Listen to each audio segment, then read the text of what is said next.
Boa noite, meus irmãos. Boa noite, minhas irmãs. Nós estamos aqui na Sociedade de Estudos Espíritas Francisco de Assis, hoje, dia 13 de março de 2025. E nesse horário, né, nós estudamos o Evangelho segundo o Espiritismo, que é a nossa palestra pública das quintas-feiras. E hoje nós vamos fazer a nossa palestra baseada no Evangelho segundo o Espiritismo, capítulo 7, Os Pobres de Espírito, itens 7, 8, 9 e 10, mistérios ocultos aos doutos e aos prudentes. Vocês estão me ouvindo bem? Só responde aí, Ana Constantina. Sim, está. Isso.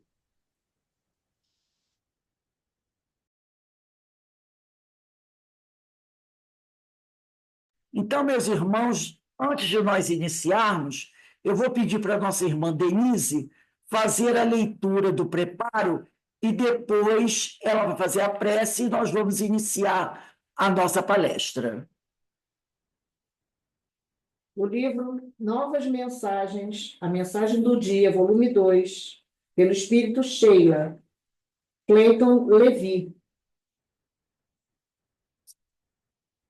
A leitura é do capítulo 5, Estações.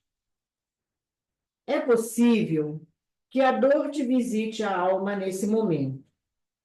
O afeto que não correspondeu às tuas expectativas, o ente querido que a morte levou, tribulações no lar, provações de todo tipo assinalando-te os passos. Hoje, porém, a vida convida-te ao recomeço. Eleva o pensamento em forma de prece e segue adiante. Supera o inverno das dificuldades passageiras e prepara-te para a primavera de realizações que te aguarda. Mais além. Que te aguarda mais além. Todo fracasso gera aprendizado. Assim como toda dor pode sublimar-te o espírito, dependendo da postura mental que apresentares. Segue assim, reconstruindo o teu porvir, certo de que tua ação, alimentada pela tua vontade, pavimentará a estrada de luz que te conduzirá ao progresso. Então, envolvidos por esse sentimento, por essa energia que sempre nos envolve quando recordamos a passagem do nosso Mestre Jesus junto a nós, quando deixamos introduzir em nossas mentes e nossos corações todas essas mensagens, só temos a agradecer ao nosso Pai. Pai amado, que possamos absorver todas essas explicações, todas essas claridades, todas essas luzes que o teu Evangelho nos traz através desses diversos amigos e irmãos.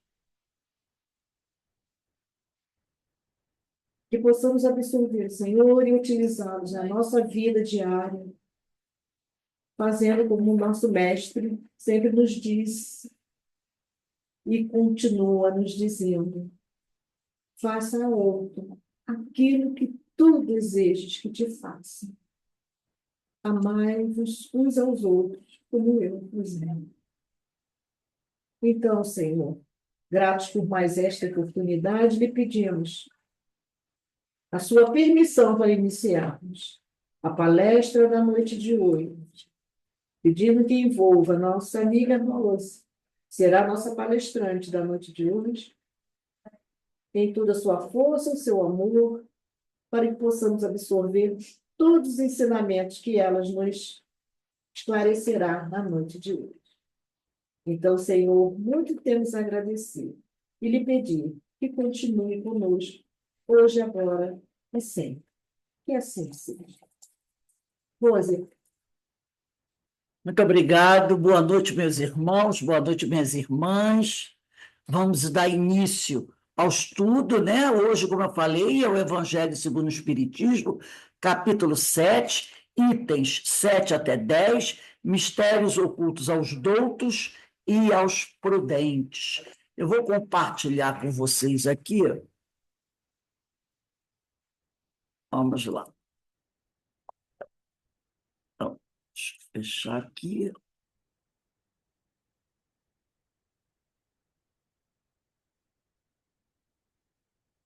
Estão todos vendo, né? Então, gente, olha aí. Os pobres de espírito, né? Os pobres de espírito é o capítulo 7, mistérios ocultos aos doutos e aos prudentes. Nossa cortininha. Sempre gosto de botar essa cortininha. Naquele tempo, isso que eu vou ler agora está lá do Evangelho de Mateus, capítulo 11, versículo 25. Naquele tempo, respondendo, disse Jesus: Graças te dou a ti, Pai, Senhor do céu e da terra, porque escondeste estas coisas aos sábios e aos prudentes, e as revelaste aos simples e pequeninos. Então, Jesus está falando, né, sobre os seus ensinamentos, sobre a boa nova, que os sábios, né, os vaidosos, os orgulhosos, ainda tem, isso ele disse lá 2000 anos, né? Mas a gente gosta de trazer o evangelho para hoje, né? Para os nossos dias atuais. Ainda hoje, os orgulhosos, vaidosos, têm dificuldade de compreender a palavra de Jesus. Nós estamos em 2025 e a gente vê cada interpretação, né, totalmente equivocada. Mas os simples e os pequeninos, os humildes, têm mais facilidade de compreender o ensino de Jesus. Então, por isso Jesus disse isso. Jesus, fazendo esse agradecimento a Deus, porque ele diz: graças te dou a ti, Pai, Senhor do céu e da terra. Olha ele louvando o Senhor, Senhor do céu e da terra, porque escondeste essas coisas aos sábios e aos prudentes, e as revelaste aos simples e pequeninos. Ele está aqui agradecendo a Deus para ver revelado aos simples e pequeninos e não aos sábios, né? E não aos sábios e prudentes as verdades das suas leis. Reconhecia a sabedoria divina que o mandara. Lembra? Lembra aquela pergunta 625 de O Livro dos Espíritos? Né? A gente vai compreendendo melhor. Conforme a gente vai estudando, a gente vai compreendendo melhor. Pergunta de Kardec, na parte terceira, capítulo 1 da Lei Divina Natural. Qual o tipo mais perfeito que Deus tem oferecido ao homem para lhe servir de guia e modelo? Então, Ô, ele Rose, amiga, o som apresenta. está tão baixinho, quase não estou ouvindo. O som está baixo para vocês? O meu está Ana baixíssimo, não Constantino? estou quase ouvindo. Ana, eu precisava de um retorno aí, gente. Eu estou ouvindo bem. O som Eu está também, alto. eu Eu quero também saber estou se o som ouvindo está bem. alto. Está até alto, eu estou ouvindo bem, tranquilo. O seu, quem falou agora? Eu ouvi alto, mas o da Rose não. Jorge, Idoína. Eu estou ouvindo Gente, me bem. dá um retorno. Eu estou ouvindo bem, Rose. Eu também, estou ouvindo bem. Tá bom? Como estava ouvindo no curso? Eu estou ouvindo bem. Tá bom, então vamos lá. Então, olha A pergunta de Kardec: qual é o tipo mais perfeito que Deus tem oferecido ao homem? Então, Deus oferece ao homem, não é? Jesus. Qual é o tipo mais perfeito que Deus tem oferecido ao homem ele servir de guia e modelo? Perceberam? Então, coloca aqui, Kardec coloca duas características: guia e modelo. E a resposta é Jesus.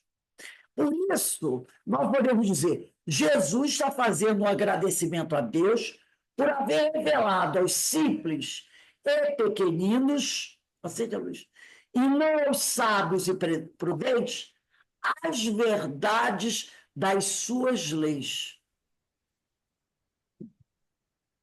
Reconhecia a sabedoria e a divina, que mandaram, então Deus mandara Jesus, percebeu? Então, que reconhecia a sabedoria divina que o mandara. Então, Deus o mandara. Por isso que Kardec perguntou: qual o tipo mais perfeito que Deus tem oferecido ao homem? Então, Deus envia Jesus para a humanidade. Então, Jesus está ali agradecendo a Deus, reconhecia a sabedoria divina que o mandara para aqueles homens que tinham as condições necessárias ao aprendizado, que eram os simples e pequeninos. Aqueles que, pela simplicidade do seu próprio viver, com as dificuldades do dia a dia, estavam mais amadurecidos para perceberem os valores espirituais que os levariam à felicidade e à paz. Tem gente com o microfone aí aberto. Por favor, vão fechar aí os microfones, meus irmãos. Todo mundo aí fechou os microfones? Sim. Então, repare, né? Ele agradece a Deus que o enviara para aqueles homens mais simples e humildes. Aqueles homens que, pela simplicidade do seu próprio viver, com as dificuldades do dia a dia, estavam mais amadurecidos, mostrando que as nossas dificuldades do dia a dia vão nos trazendo o quê? As experiências, o amadurecimento, assim, meu Deus, o amadurecimento, né? Que nos vai propiciar perceber os valores espirituais que os levariam à felicidade e à paz. Tá? Vamos seguir aqui.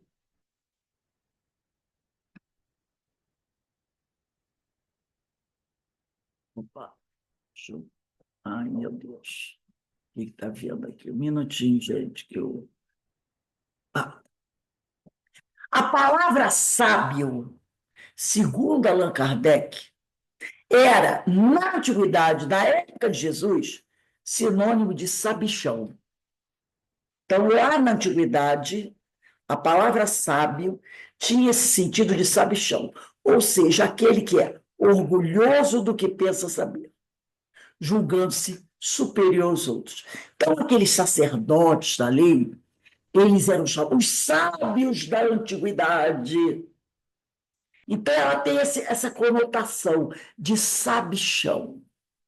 E a gente sabe que os doutores da lei daquela época eram homens orgulhosos, né? Orgulhosos, vaidosos, porque acreditavam tudo saber. E se julgavam superiores aos outros homens, principalmente ao homem comum. Né? Eles eram. Então, a gente vai perceber, quando eles encontram Jesus, eles já sabem da origem de Jesus, já sabem que Jesus era filho de um carpinteiro, de uma família muito pobre, enquanto eles são doutores da lei. Então, eles já olham Jesus com aquele olhar, né, de prepotência. Quem é esse?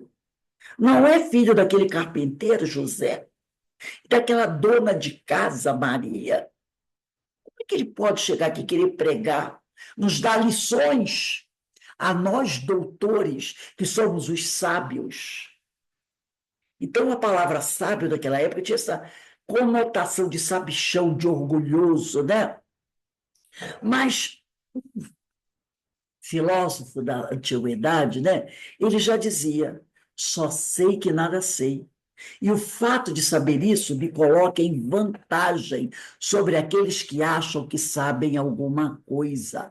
Então, o verdadeiro sábio, e Sócrates coloca isso muito bem claro, é aquele, né, que está sempre aberto para novos aprendizados. Esse é o verdadeiro sábio. Não é aquele que acha que tem todo o conhecimento do mundo, mas aquele que está sempre aberto para novas informações, novos conhecimentos, e que tem a ciência, acredita que ele não tem todo o conhecimento do mundo. Então, Sócrates coloca essa frase, né? Lá no Livro dos Espíritos, na questão 919, nós lembramos, né, que é uma questão que envolve uma resposta de Santo Agostinho, né? Mas Kardec vai deixar claro para a gente que os simples e pequeninos, referidos por Jesus, que Jesus diz, né, que escondeu isso dos sábios a verdade dos sábios e prudentes e as revelou aos pequeninos e simples. E os simples e pequeninos referidos por Jesus são os que se reconhecem ignorantes. Quer dizer, não é ignorante de grosseiro, estúpido. Ignorante no sentido de não saber, como disse Sócrates. Porque sabem que tem muito ainda que aprender. Por isso que Sócrates falou: eu sei que nada sei, porque eu ainda tenho muito o que aprender. Estão, portanto, esses simples e pequeninos sempre abertos a novos aprendizados, sabendo ouvir com atenção as ideias dos outros, porque sabem que sempre alguém pode ensinar algo que desconhecem. Então, esse é o verdadeiro sábio. Esse é o verdadeiro humilde. Esse é o verdadeiro simples e pequeninos referidos por Jesus. É aquele que sempre está aberto, né? Com a sua mente aberta para receber novas informações, se considerando iguais aos outros, sem se considerar superior, que era a tônica daqueles grandes doutores da lei. Conhece-te a ti mesmo. Está lá na questão 919 do Livro dos Espíritos, né? Porque Kardec ele vai fazer essa pergunta aos amigos espirituais. Qual é o meio prático, mais eficaz que tem o homem de se melhorar nesta vida e de resistir à atração do mal? Porque aquele está sempre aberto para novos aprendizados, ele conhece a ele mesmo. Lembra de Sócrates? Eu sei que nada sei. Então, ele tem esse autoconhecimento de si. Ele não se engana dizendo que ele é um sábio, um sabichão, melhor que os outros. Ele conhece a ele mesmo. Ele sabe que é simples, pequenino, que pouco ainda sabe, que tem muito a aprender. E aí Kardec faz essa pergunta: como eu posso me conhecer? E os espíritos dizem: um sábio da antiguidade vos disse, conhece-te a ti mesmo. Sócrates. Essa é a forma que eu tenho de me conhecer. Né? Essa é a forma que eu tenho de me conhecer. Os que se orgulham do que sabem, geralmente, né, voltam-se para os valores, para os prazeres da terra, né? Porque aqui no Evangelho diz mistérios ocultos aos doutos e aos prudentes. Então, aqueles que se orgulham do que sabem, geralmente estão muito voltados para os valores e prazeres da terra, fechando-se ao que consideram, sem conhecer, superstições próprias dos ignorantes, tais como os fatos espirituais, que sempre existiram revelando a continuidade da vida além do túmulo. Nós estudamos no Livro dos Médiuns, semana passada, né, esse tipo de coisa aqui. Aqueles, né, que se consideram melhores, superiores, alguns companheiros, até, vamos falar, companheiros espíritas, acham que a doutrina o espírita chegou no ápice, né, da montanha, porque às vezes considera os companheiros que vêm de outras religiões inferiores. Então, tem muito espírita que se acha, né? Se acha. Porque, não, o espiritismo é o máximo, né? E consideram aqueles irmãos de outras religiões ignorantes, cheios de superstições, né? E muitos também que não conhecem a doutrina espírita e condenam os fatos espirituais que sempre existiram, também querem, né, se mostrar superior, porque esse negócio de espírito, falar de espiritismo, falar de médium, isso é coisa que não tem nada a ver. A gente já estudou, já viu que esses fatos espirituais estão aí, ao longo da vida, né? Sempre estiveram, sempre aconteceram, né? Sempre existiram. Vivem esses companheiros ainda muito orgulhosos, envolvidos com as coisas materiais, seus valores e prazeres, sem ter curiosidade e tempo para conhecer fatos que, existindo desde sempre, porque a gente sabe que o intercâmbio, né, sempre existiu, demonstram só com essa persistência, existência real e sua importância para a felicidade e paz do ser humano.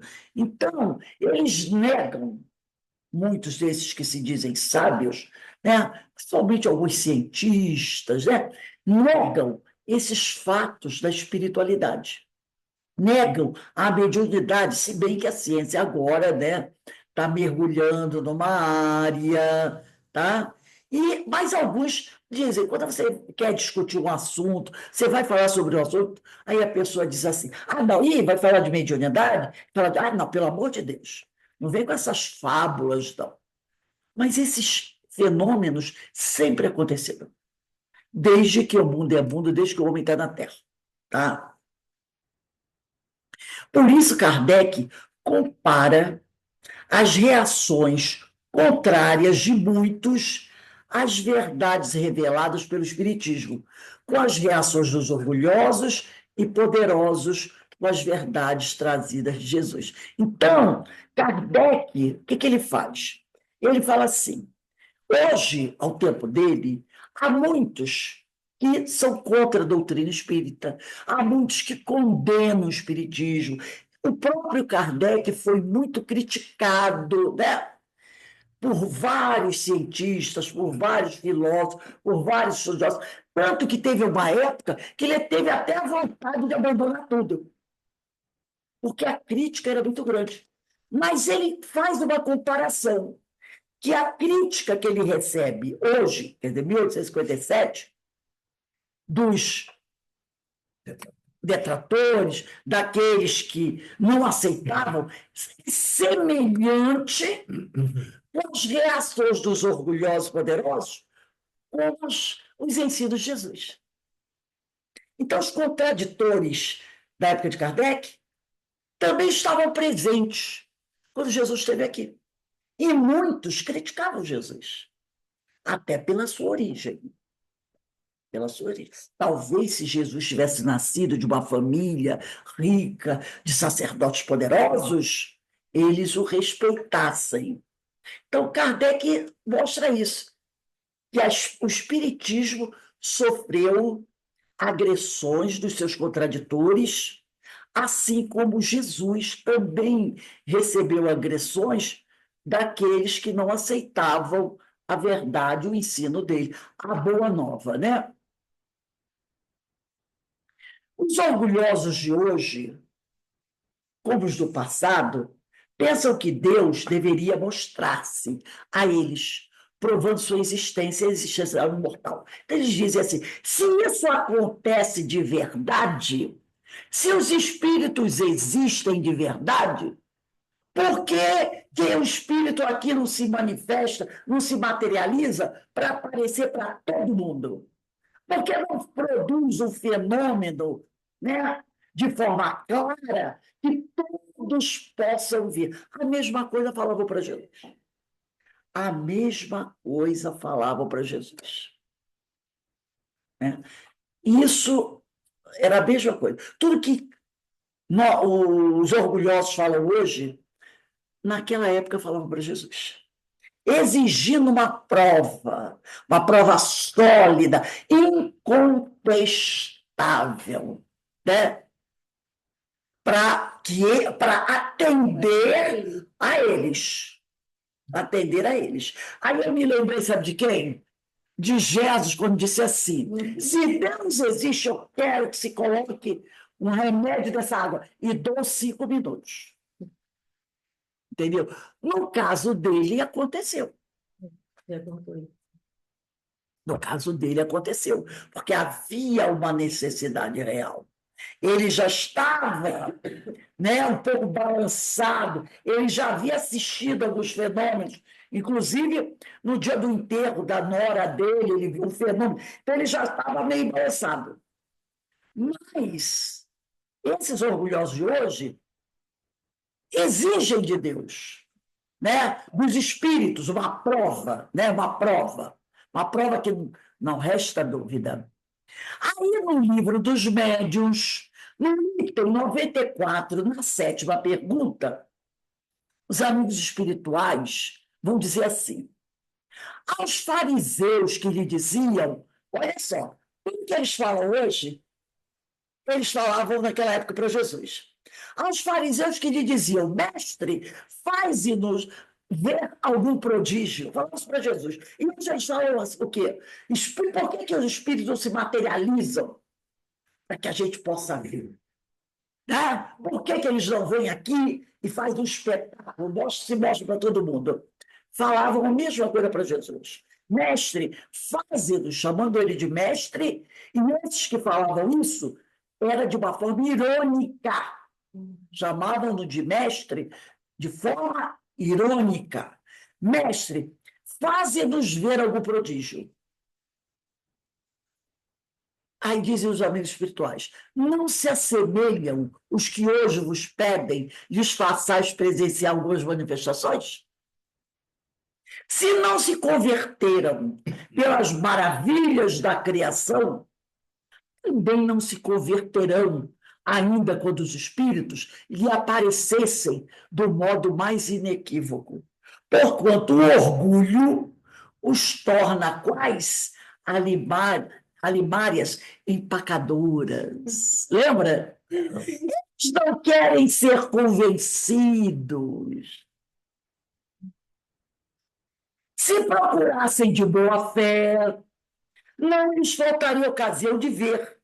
Por isso, não julga Deus conveniente fazer por eles mais do que faz pelos que sinceramente buscam instruir-se, pois que o Pai só concede recompensa aos homens de boa vontade. Lembra quando Jesus faz a sua primeira aparição após a sua crucificação? E ele aparece no meio de todos os discípulos, onde está presente também Maria, Maria de Magdala, a mãe dele, né? E todos os companheiros estão ali, ele se materializa. Ele já desencarnou, ele se materializa pelo Espírito. E fica ali à frente de todos os companheiros. E eles conversam, eles acreditam, uns choram, outros dão graças a Deus, o mestre voltou. Só Tomé não está presente. Aí Tomé chega. E Jesus fala com Tomé, né? Tomé, venha me abraçar. E Tomé fica meio ressabiado. E Jesus percebe que Tomé não acredita. Está vendo, mas não acredita. E ele estica a mão e diz, toca Tomé. E Tomé toca a chaga de Jesus. E diz, é o mestre mesmo. E Jesus diz, felizes os que acreditaram sem ver. Então está aqui. Se procurassem de boa fé, se Tomé talvez usasse um pouquinho mais de discernimento de boa fé, vendo os companheiros, a própria mãe de Jesus ali, feliz com a presença do filho, né? não lhes faltaria ocasião de ver. Por isso, Deus vai se rebaixar. Deus, não é nem rebaixar a palavra, mas Deus vai atender à vontade daqueles homens orgulhosos, hipócritas, que eles sabem que eles não estavam ali interessados em conhecer a verdade. Ainda mais que eles consideravam Jesus inferior a eles. Eles não, jamais, mesmo que Jesus, que eles tivessem a tal comprovação fatal, eles buscariam meio desmentir aquilo e desvalorizar Jesus, desmentir Jesus, porque eles queriam eliminar Jesus, eles não queriam concorrência. Como aceitar que um homem que veio de uma família simples pudesse ter um poder maior que o deles? Entendeu? Então, Deus jamais faria isso. Vai, meus filhos, eu vou fazer um espetáculo só para vocês. Então, Deus sabia que se procurassem de boa fé, o que eles não tinham, não lhes faltaria a ocasião de ver. Por isso, Deus não julga conveniente fazer por eles mais do que faz pelos que sinceramente buscam instruir-se, pois que o Pai só concede recompensa aos homens de boa vontade. A incredulidade deles não fará, não obstará, não impedirá a que a vontade de Deus se cumpra. Eles acreditando ou não acreditando, criticando ou não criticando, a vontade de Deus vai ser feita. Então, Deus jamais olharia para eles e atenderia o pedido deles. À época de Jesus, mestre, sendo que o mestre não era sincero, faze-nos ver algum prodígio. E hoje, por que os espíritos se materializam aí e fazem tudo que eles dizem, que vocês dizem que eles fazem? Eu quero ver, aparece aqui meu pai, aparece aqui minha filha, aparece aqui fulano que já morreu. E dá uma aula para a gente. É a mesma coisa. É o orgulho, é a vaidade. E Deus não vai ouvir esses homens, né? Esses tolos. No entanto, encerram-se no seu orgulho, né? Eles se trancam no seu orgulho, né? Fecham os olhos, tampam os ouvidos, fecham-se ao contato com a espiritualidade, buscando somente a realidade material. Muitos dizem, morreu, acabou. O mundo é só esse aqui. Como diziam alguns, é hoje só, amanhã não tem mais. É. Então, eles se fecham, buscando somente a realidade material que lhes fala aos sentidos materiais, esquecidos de que são muito mais que um simples corpo fadado ao desaparecimento. Que há dentro deles algo muito maior, uma sensibilidade diferente, espiritual, que luta para ser percebida a fim de que possa agir, mas que é sufocada por ser considerada uma fraqueza e não uma força que leva o homem a transcender-se. Mas muitos desses homens, né, quando estão próximos da morte, muitos deles aí começam no desespero, né? Buscar se aproximar, né, de algo espiritual, porque eles mesmos temem o que eles pregaram, que é o desaparecimento total. E aí eles começam, no desespero de causa, né? Desapareceu, acabou tudo. E principalmente quando a pessoa, isso também eu já vi acontecer, quando a pessoa não tem família, não gerou filhos, acabou. Eu vou desaparecer. Da mesma maneira que eu vou desaparecer do mundo, eu vou desaparecer também da memória das pessoas. Aí basta aquele medo, né, do nada, porque o nada assusta. o nada assusta. Então, eles ficam ali, sabe-se lá. E a gente vê muito isso, pessoas, às vezes, já numa idade avançada, tentando buscar alguma coisa, né? E isso tudo, né, vem nesse título, Mistérios Ocultos aos Doutos e aos Prudentes. Porque os doutos, os tais sábios, não conseguem compreender isso. Porque eles estão sempre com uma segunda, terceira, quarta intenção.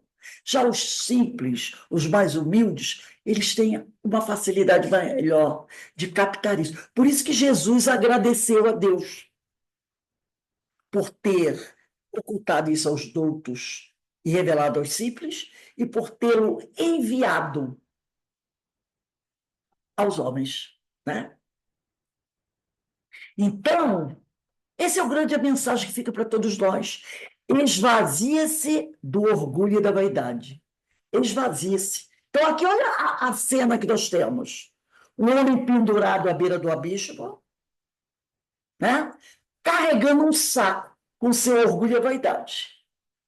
Será que ele vai para o abismo levando seu orgulho e sua vaidade? Ou ele vai abrir mão desse orgulho e dessa vaidade e vai salvar a si mesmo? É o grande ponto de interrogação. Né? Esvazie-se do orgulho e da vaidade para que você possa salvar a si mesmo. Mas muitos ainda vão para o abismo carregando o seu orgulho e a sua vaidade. Né? Quanto perde o homem com seu tolo orgulho, que o torna um prisioneiro de sua materialidade, impedindo a si mesmo o gozo dos prazeres espirituais, que não é capaz de vislumbrar, porque se julga o bastante para si próprio, com o que tem ou com o que pensa ser. Né? Lembra que Sócrates falou? Eu sei que nada sei. Mas o tolo, o orgulhoso, ele se acha o todo-poderoso. Então, com esse tolo orgulho, ele se torna um prisioneiro da sua materialidade. E não desfruta dos prazeres espirituais. Hoje nós estávamos aqui estudando a obra de Amélia Rodrigues. Esse capítulo maravilhoso, né? Como isso nos sensibilizou, nos tocou, né? Ficamos emocionados lendo aquelas passagens, né, evangélicas dos discípulos de Jesus, passando os ensinamentos, vivenciando aquilo. Esses são os prazeres espirituais.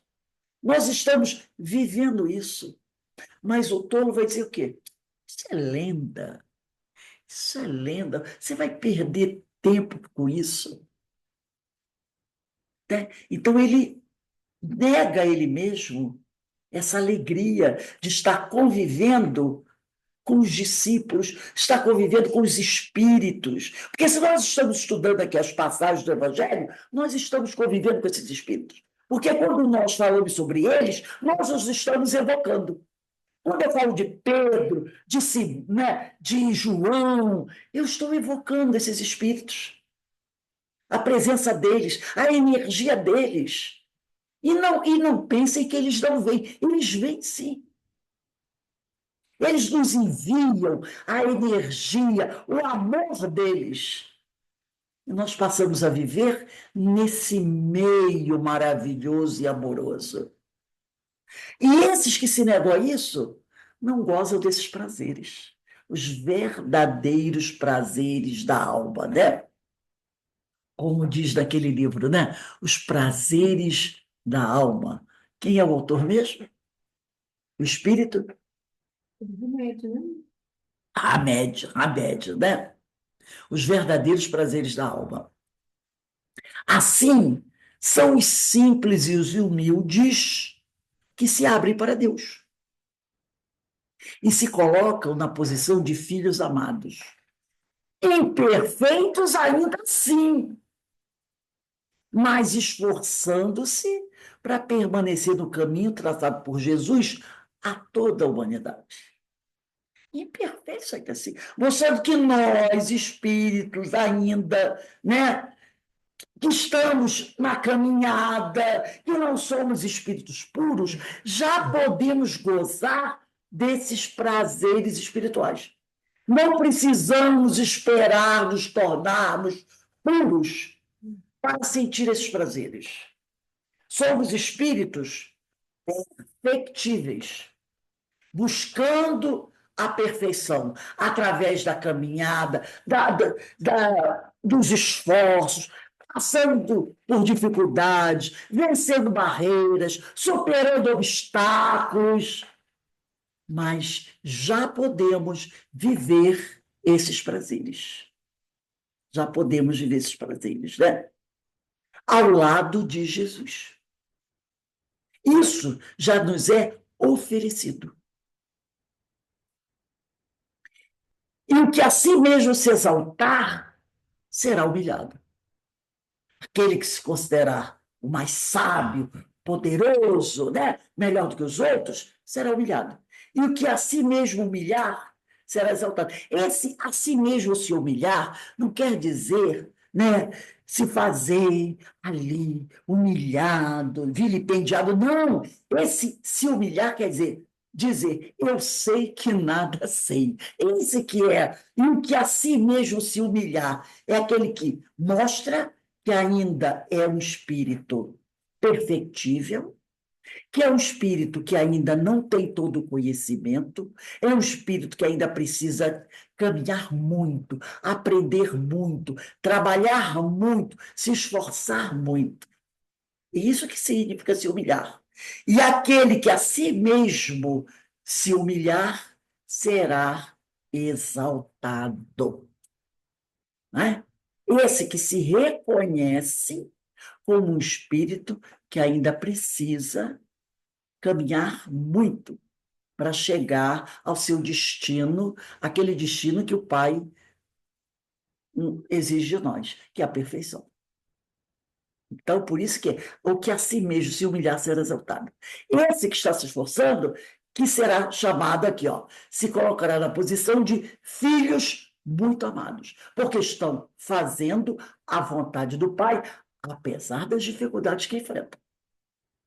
Isso está lá em Mateus, capítulo 23, versículo 12, né? Ainda hoje, são os que se abrem a novos aprendizados, sem preconceitos, que buscam respostas às suas indagações sobre o que são, o que fazem neste viver, de onde vieram, para onde vão e como viver melhor, em paz consigo e com o próximo, que se apresentam mais aptos para esses conhecimentos, estudando-os, analisando-os para aceitá-los. Então, esse, né, que está aí aberto, eu sei que nada sei, buscando estudar, buscando crescer, buscando aprender, sem preconceito, respeitando as outras religiões. Hoje de manhã nós vimos uma cena bárbara, né? Um centro espiritualista, acho que não sei se é um bando de candomblé, que foi incendiado. Foi incendiado. Eu não me lembro bem onde foi. Se foi em Niterói. Foi hoje de madrugada, né? Foi incendiado, destruído. Total falta de respeito com a religião dos outros. Preconceito, né? Então, aqueles que respeitam os seus semelhantes, que estão aqui buscando saber, eu sou o quê? Eu sou o espírito imortal. Então, o que eu estou fazendo aqui? Né? O que eu preciso fazer para me melhorar, para viver melhor, para estar em paz comigo mesmo? O que eu preciso fazer para amar o próximo? São esses que estão mais aptos para receber essas revelações que vêm do alto. E os espíritos amigos estão nos enviando essas revelações. E quando elas chegam, o que nós devemos fazer? Devemos estudá-las, analisá-las, lembrando de Kardec falou, né? Analise tudo que vem dos espíritos. Como também João, na primeira carta de João, capítulo 4, versículo 1, não é do Evangelho de João, é na primeira carta de João, capítulo 4, versículo 1, o que ele diz? Caríssimos, não acrediteis em todos os espíritos, mas provai se os espíritos são de Deus. É justamente aqui. Precisamos estudar esses conhecimentos, essas informações, analisá-los para depois aceitá-los como disse Kardec. O poder de Deus está no Evangelho, capítulo 7, item 9, no segundo parágrafo. O poder de Deus se revela nas pequenas como nas grandes coisas. Ele não põe a luz sobre o alqueire. O alqueire era um recipiente, tá? É um recipiente que ficava em cima de um móvel. Ele não põe a luz sobre o alqueire, mas o derrama por toda parte. Então, Jesus, Deus, né, o nosso Pai, democraticamente espalha esse conhecimento por todo o planeta, para todos os espíritos, tá? Então, ele o derrama por toda parte. Cegos são os que não veem, não a veem. Deus não quer abrir os olhos à força, porque sabe que nós temos o quê? Livre-arbítrio. Pois que eles gostam de os ter fechados. Chegará a sua vez. Chegará a vez desses também orgulhosos. Mas antes é necessário que sintam as angústias das trevas e reconheçam Deus e não o acaso na mão que lhes fere o orgulho. Então, eles desejam manter-se assim. Aqueles da época de Jesus e os de hoje. Então, Deus não vai fazer revelações bombásticas para que eles se convençam, já que o não aceitar é de escolha deles. Por orgulho e vaidade de hoje, é escolha deles. Mas chegará um dia que nem eles poderão continuar assim. A dor, processo educativo, vai bater a porta deles. E eles acabarão por reconhecer que Deus, e não acaso, é que lhes fere o orgulho. Eles acabarão por reconhecer a verdade. Porque o fundo do poço cansa. E vai ter um momento que eles vão buscar Deus, buscar Jesus. Mas vão ficar ali enquanto for da vontade deles. São palavras duras escritas por Allan Kardec, lá no Evangelho, né? Quando ele diz, chegará a sua vez, mas antes é necessário que sintam as angústias das trevas. São palavras duras de Kardec lá do Evangelho, mas que refletem a verdade do processo evolutivo do espírito imortal. Tendo de fazer seu desenvolvimento espiritual segundo sua vontade, sujeito às leis sábias e justas, o espírito será perfeito e feliz, quando e como quiser, semeando e colhendo exatamente segundo o uso que fizer do seu livre-arbítrio, a cada um segundo as suas obras. Todos chegarão lá, alguns mais rápido, outros menos rápido. Os mais orgulhosos demorarão mais. Os que se tornarem simples e humildes, esses chegarão mais rápido, né? Assim, não estando ninguém fora desse determinismo divino, porque todos aceitarão Jesus, quanto antes reconhecer-se a existência dessas leis naturais e espirituais e empenhar-se em viver de acordo com elas, todo esse processo se realizará com menos sofrimento e menos tempo. Depende de nós. Se vamos demorar a conquistar o reino dos céus, está lá o reino dos céus dentro de nós, ou não, depende de nós. Deus não vai facilitar para ninguém. Tudo que nós precisamos para nos aproximarmos dele, ele já nos ofereceu. Então, quanto mais rápido a gente decidir por seguir Jesus, por reconhecê-lo como guia e modelo, mais rápido nós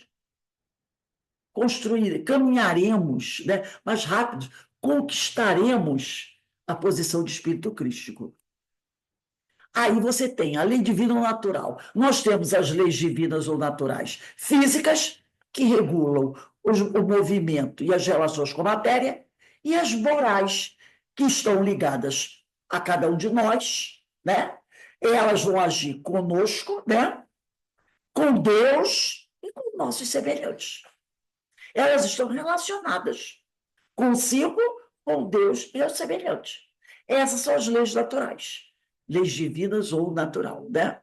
E para encerrar, nós vemos aqui, ó, a justiça e a misericórdia de Deus não abandonam ninguém. Ninguém está desamparado, né?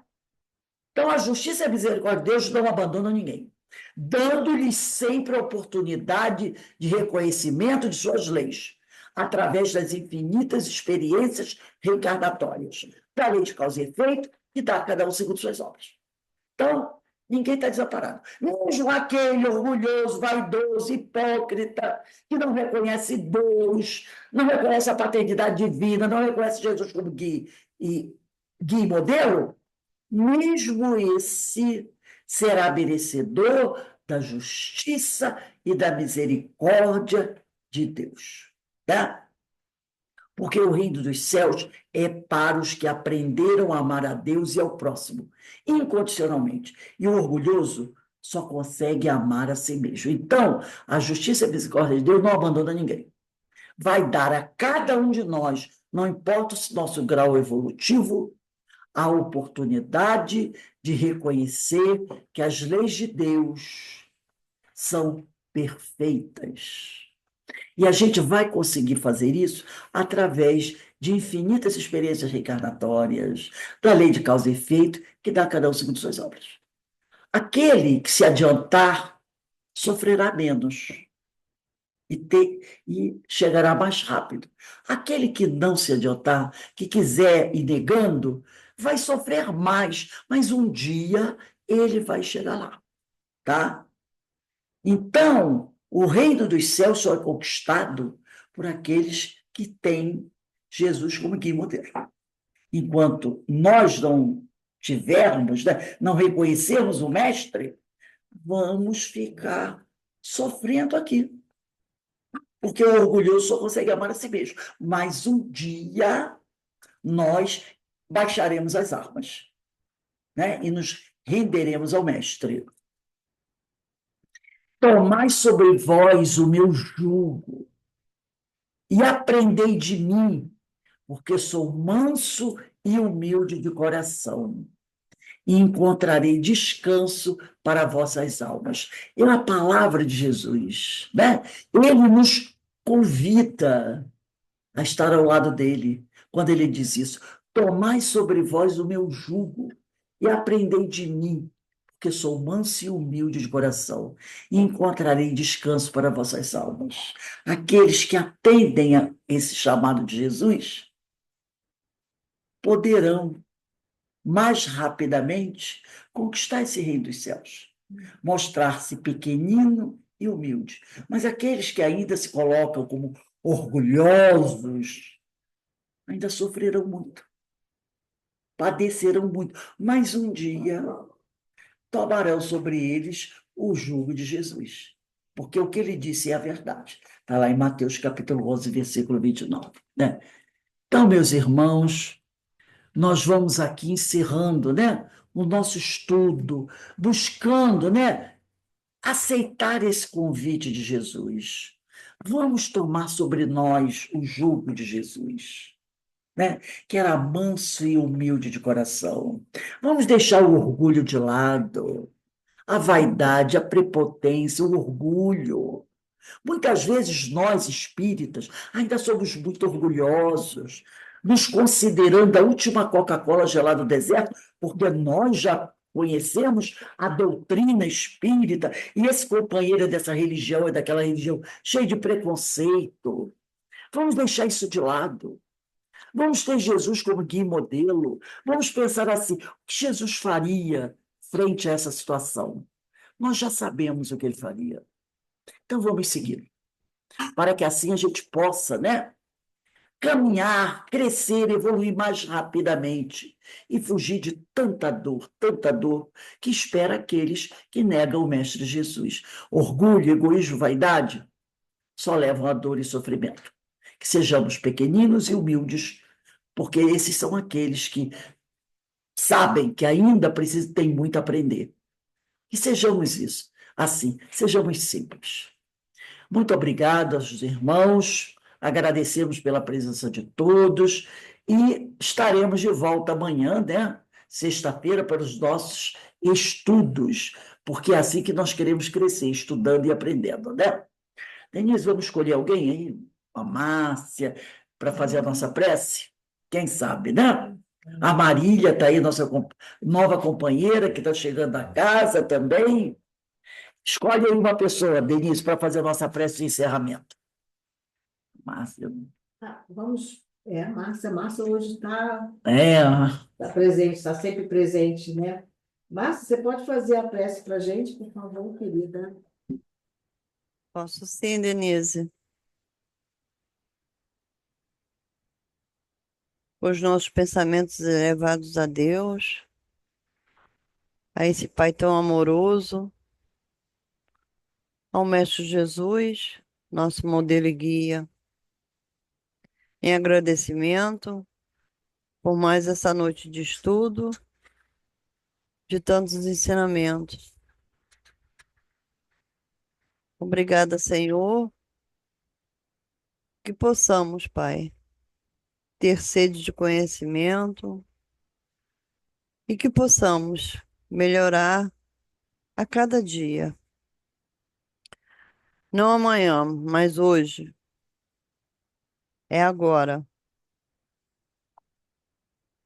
Para que a gente possa nos transformar e sermos pessoas melhores, assim como Jesus espera de cada um de nós. Graças a Deus. Graças a Deus. Obrigada, querida. Rose, a gente agradece mais uma vez, porque é muito bom te ouvir, sabe? É muito bom aprender com você, sabe? Amiga, irmã querida. Muito obrigada, amigos. E agradecemos ao nosso Pai Celestial por sua presença junto a nós e por essas experiências que a gente passa nessa existência atual e, quem sabe, a gente já passou muitas outras, né? Opa. A gente não sabe, né, Márcia? Mas a gente sempre agradece. Tá? Sempre agradecendo. Gratidão sempre. Isso, querida. Agradecemos também a presença de todos vocês, nossos amigos. Agradecemos a presença da Marília, que é a nossa nova amiga Da nossa casa, né? participante da nossa casa, né?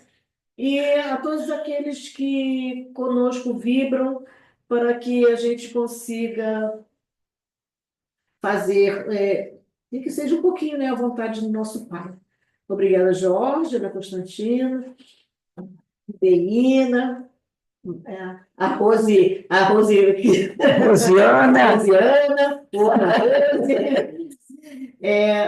boa noite para todos vocês. Graças a Deus. Amanhã estaremos de volta. Jesus abençoe a todos nós, tá bom? Bom descanso.